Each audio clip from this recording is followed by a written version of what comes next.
Good day everyone, welcome to another LEGO Star Wars review. Today we're going to be doing set 75272, Sith TIE Fighter, 470 pieces, ages 9+, and 3 minifigures, and a wretched,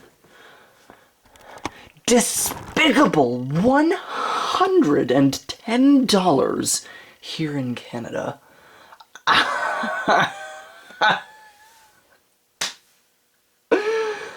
Oh, good heavens. Oh, good gravy! Where on earth did that price come from? Out of left field is where it came from on a set like this. Oh boy. I would not own this set if it weren't for a particularly good deal that was going on at my mastermind. I happened to be a member there, and for one of the days leading up to Christmas, they had a little bit of a deal, wherein if you bought a Star Wars set, you could get the other one half off, so I used that to get the Kylo Ren shuttle and then get the Sith TIE Fighter half off. Otherwise, I would not be here and I would not be reviewing this set because there would be no way in hell you could get me to get this set for that ludicrous price. And oh boy, strap your asses in, okay? Minifigures. Only one of which is exclusive. And also only one of which is even relevant. That being this guy. This is your first order TIE pilot. Interesting choice, considering this is supposed to be like the final order, right? Isn't this supposed to be like a Sith Eternal Final Order, whatever the hell you want to call it, like vehicle-wise a regular First Order TIE pilot piloting it. And I was kind of skeptical when I was looking around because I couldn't help but to notice that while this bears a striking resemblance to the TIE Fighter pilot who came out in the 2015 First Order TIE Fighter, I noticed that stripe across the face, this one right under here, under the eyes, and that one is not on my other TIE pilot. So I'm like, oh, is this actually kind of slightly exclusive? Well, no, I did my research, and it turns out that this guy actually also came in the First Order TIE Fighter Microfighter that came out in 2017. So, or maybe it was 2018. Either way, we've seen this guy before. So his inclusion in the set is kind of weird. So I guess actually an amendment to what I said earlier, 3 minifigures, none of whom are relevant, because this should be like a Sith Legion pilot or something. I know that when we actually saw episode 9, we didn't actually get a glimpse at the guys that were actually piloting these particular vehicles, but could we not presume that it would be someone different than a regular standard issue First Order? Because this is technically not First Order, this is Final Order, which is so different. Anyways, detail's still really nice. Gotta love that. The pilots, they always really outdo themselves on. I don't really understand why. It always feels like there's an extra level of effort and care put into the pilots, and I don't really understand why, but it always looks so very good.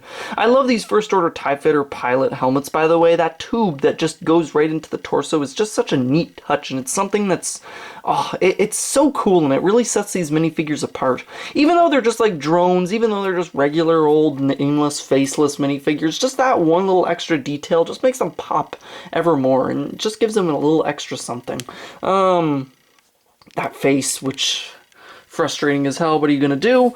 Then the next minifigure here you've got is Finn, same one that we got in the Millennium Falcon, thus making it so that now the Millennium Falcon only has 2 exclusive minifigures, that being Bulio and Lando, and maybe D.O.? I can't remember. Either way, he looks good. I like this outfit of his. He's got good legs right there with like the holster and the belt and everything, and then he's got the Indiana Jones purse. So you can see that torso detail right there is really quite nice. I like what they did with the colors on here. It looks really good. Very proper, very Episode 9 Finn. Yeah, it looks really good. I like the choice of colors on here, especially between the vest and the arms. The caramel versus the wet sand is an appropriate choice. Then we've got the blaster here, the more standard issue sort of gunmetal gray resistance blaster, which is perfectly appropriate. Then we've got him smiling here. This is the same face that we got in the resistance transport pod of 2017, so cool, I guess. He's got a scared face right here, as you can see, and then he's got this one which is smiling. Neither of those faces really embody Finn all that much for me personally, but I guess it does the trick. So yeah, he's a good minifigure. It's nice that for those who don't have the money to get the Millennium Falcon, like yours truly, that we can actually get him here, which I can appreciate. Is he relevant to the set? No, not at all. He has no purpose being here, and frankly, I think that this could be maybe a better used minifigure slot, but then we've got Trudgeon, the third Knight of Ren I've talked about on this channel, and unlike the others who've got special custom weapons, he just has an Urkai blade. Honestly, it seemed pretty lazy to me, but then upon further research I found out that this is actually a pretty similar approximation to what he uses in the movie, so I'll give it a pass. Anyways, this is what he looks like. He's got a little blade sheathed right there. This is a pretty accurate depiction of dear old Trudgeon. I like kind of the texture, maybe some wear on like his outfit there. Like the belt buckle, love the necklace. I think that the knife detail is really cool. Cool back printing as well. The hat is the exact same one worn by Pow from Rogue One, just now all in black, which is cool. And then his face right here. Upon doing further research on dear old Trudgeon here, I found out that his helmet is partially constructed out of a Death Trooper mask, which I do not see one bit, but it's still a cool mask. Yeah, as far as the Knights of Ren goes, he's pretty cool. I think that he doesn't really command much of a presence, though. I feel like the Knights of Ren should have just a little bit more flair, but this, like, I kind of feel that with Aplek, a little bit with Ushar, but this one just seems kind of meh. Doesn't really have the same sort of intimidation or intrigue, really. I think it's the lack of, like, a popping red bit on his weapon, maybe lack of cape or some sort of interesting headpiece. He looks just like very much like a grunt and not really like he would be in charge of anything. He just doesn't look very... I don't know. While everything about his minifigure is technically good, like it's got a lot of good detail and this looks really accurate to the character from the movie, you know, if you do the research then you'll find a character that looks very much similar to this. He just doesn't really command the sort of intimidation that I feel like they were going for with the Knights of Ren. So those are your minifigures. Pretty lame selection for a $110 set. You know, one exclusive is nice, I guess, but when you're paying upwards of $100 and the set is literally this, maybe you could make the minifigures a little bit better, maybe just one more, maybe. I don't know, it hardly feels generous is my point. Not to mention all of the ties of recent years have come with like 4 minifigures. So what the hell? Where's the 4th, you know? Maybe like a episode 9 Rose Tico or something, I don't know. Anyways, then you got your set, which for when you consider the price is a damn depressing thing. Yeah. So the first thing you'll notice is that there's really not much to it, and it's very much what you see is what you get. Which is really not something I want to be saying about a set of this price, and yet here I am saying it. This is a what you see is what you get. Every single thing that you assume about this set upon seeing it is exactly correct. The size? Yep. The play features? Yep. The proportions? Yep. It's all very much predictable. I was hoping that at that price that I would at least see something of intrigue here after actually unboxing and building it. But no, the building experience is incredibly brief. The price per piece is incredibly awful. And the set itself is just largely underwhelming and has no place at this price point. It is no way that it should be at this price point. Listen, you guys. One time I remember a time when I was having some dark thoughts. I was having some concerns. And for a moment, my thoughts, they became so diluted that for a moment I conceived of a TIE Fighter set, a standard issue TIE Fighter set, That was over $100. Now, I, of course, quickly laughed this off. How could that ever be? A TIE Fighter is such a simple vehicle. How could it ever possibly supersede $100? And yet, it feels almost as though those very visions were something of a premonition of this lump of shit right here. I think I'm getting ahead of myself. Maybe we should actually get into reviewing this thing. Firstly, you'll notice that the shape of this does not lend itself as well to standing up as other TIE Fighters have with their flat base. This freaking Dorito can't possibly stand up, so they were so kind as to give us a little bit of a stand right there. How sweet of them. How kind. So, take this thing off. That's what it looks like, by the way, when it's not on the stand. And this pitiful little stand, how many pieces is that? 4, 6, 11 pieces to make up this shitty little stand. Thank you. Thank you for this. It's so kind of you. And then you get this. This definitely does look like the thing from the movie. The thing from the movie is definitely represented here, kind of. Kind of pathetic looking, isn't it? As you can see, wings right here. It's got some sort of gapped bits in the wings right here. It adds a little bit of texture, I guess. The red and the black looks good, although it's not very interesting. You got a thing in here. When you press that thing down, it shoots your spring-loaded shooter from out in here, so I guess that's fine. When you look at it from this angle, you can see just how blocky it is in there. It's not actually smooth. It's just kind of chunky within. Not too much detail on these wings. The inside of the wings don't look that bad, I guess, and, you know, then after you look at the wings, you get to the center pod. And the center pod, as you can see, has a printed piece on the front right here. No stickers, yay! You peel that open, and then in there, as you can see, you've got 2 printed control panels, and then you've got a little old seat for your little old pilot, and you can also fold this up for whatever reason. And then you can take your gay little pilot out. Who cares?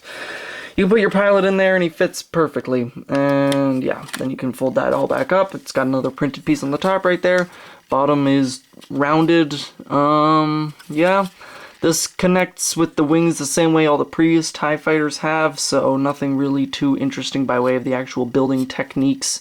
When you unfold this top bit right here, it makes it so that the thrusters get forced down, so you can, they're on a hinge, so you can put them right back up. They don't even face directly backwards. As you can see, it's not quite level. Round at the back, this is what it looks like at the back of the things. Yeah,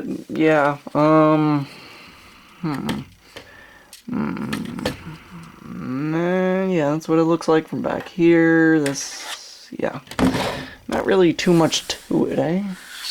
Seems a little vacant, kind of bereft of anything, really. Bereft of interesting design, bereft of play features. Not too much going on. I think there was more to talk about in the build of the Sith Troopers Battle Pack than there is to talk about on this. Oh, something to mention is that it's got some new pieces. These new pieces that you see all along here, those are all like new pieces right here, and then you've got some like new... This is a new part right here, so that's kind of cool. New piece included, a bunch of those, both in red and black. And I would say that that new piece and its abundance is probably the main selling point of this lump of shit, because that is all there really is to this lump of shit. That's it. There's nothing else to it. It's really unimpressive. You know what? Like, the one thing I can say about this is that it's accurate to the thing in the movie, but the thing in the movie... Why is it so expensive? I do not get it. The price for piece is bad. Even though you get big pieces, the set is not that big. Like, it's really quite small. It's really not even close to as big as you think it is. It's really very pathetic. Minifigure selection is not that impressive compared to other TIE Fighters that we've gotten. There's really nothing to praise here all that much. Outside of the accuracy to the very simple vehicle from the movie, like, yeah, they got it. Good for you. You recreated a TIE fighter now with triangular red highlighted wings. Like, oh, good work. But, like, other than that, there's absolutely nothing to this. What a profoundly lame set. What were they thinking pricing this so high? I really don't get it. Look at the back of the box.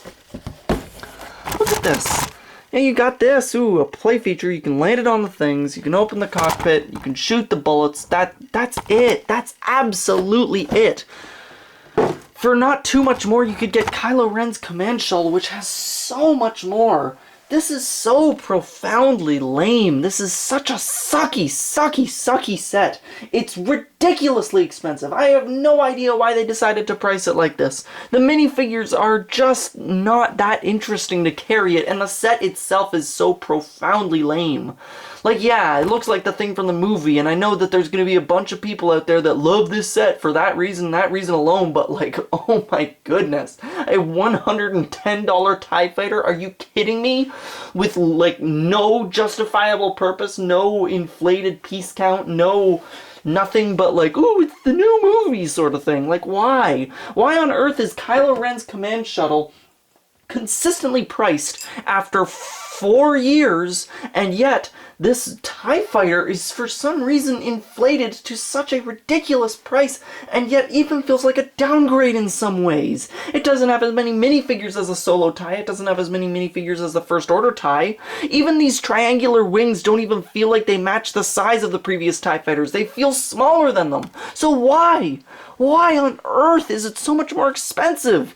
Yeah, it's... What a baffling, stupid, crummy set. I'm so disappointed by this thing. I literally went into this being like, there's no way I'm gonna like this set, but I hate this set. It's really bad. This is definitely the worst set I've reviewed on this channel so far, and it just sucks. I can't recommend this to anyone. This just stinks all the way. Don't buy this. Don't bother with this. If you want the, like, literally... go and get Trudgeon online. Like, I wasted my money on this. I wasted my $55 on this, and even with $55, at least that's a reasonable price per piece, but even with that, the set is lame. This is just a sucky thing. I have no idea what they were thinking when it came to pricing this. If they maybe priced this a little bit more modestly, it would be a fine set, if a little bit disinteresting, but with that price, it's just egregious. I don't know what on earth they thought that they were doing with this, but it just sucks. It just sucks balls. Don't get this set. Don't encourage LEGO to make sets like this, because this just blows. Ugh. I don't know what else you want. It just stinks. Bye.